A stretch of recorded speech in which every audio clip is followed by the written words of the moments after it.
two of them today, the mustard seed and the man scattering seed on the land.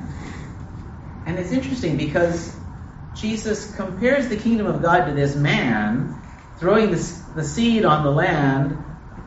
He never tells us exactly how that's like the kingdom of God. What is it about God's kingdom that is like this man? What is it? The seed? Is it the way that it grows? Is it the way that it's mysterious? We don't know. How is the mustard seed like the kingdom of God? Is it going from small to big? Is it the surprise? Is it the mystery of not understanding how things grow?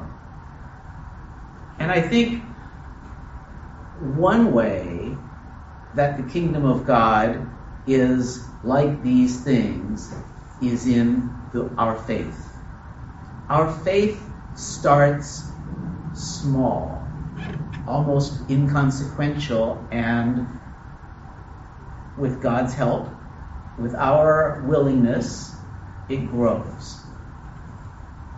And a great example is that first reading today, Paul writing to Timothy and reminds him, you got your faith from your mom, from your grandmother, from these people who were interested enough in passing it on to you.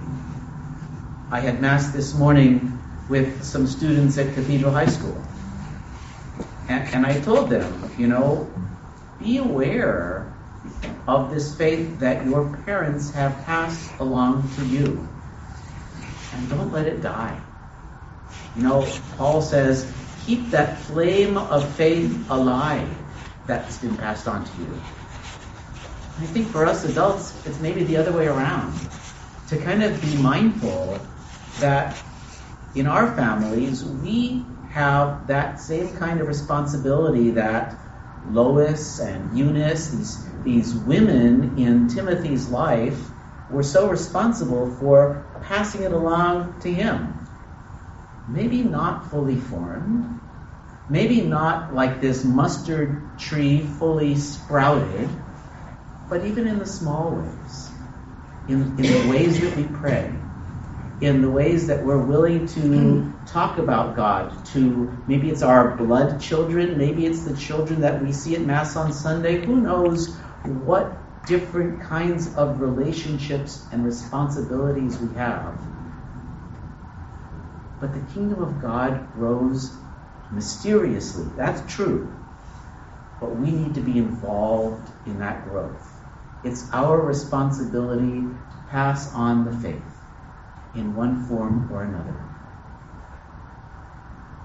The growth that happens, Jesus says, we don't always know how. But that seed has to get planted. And that's our responsibility. We celebrate today the feast of two great disciples, Timothy and Titus. Both of their faith was small, but through their cooperation with God's grace, they ended up being really significant cooperators with St. Paul in his ministry. All of us are called to cooperate with God, to help spread the faith, to grow the kingdom of God. It is ultimately God's mysterious work that makes it happen. But we need to do our part and to be open to God working through us.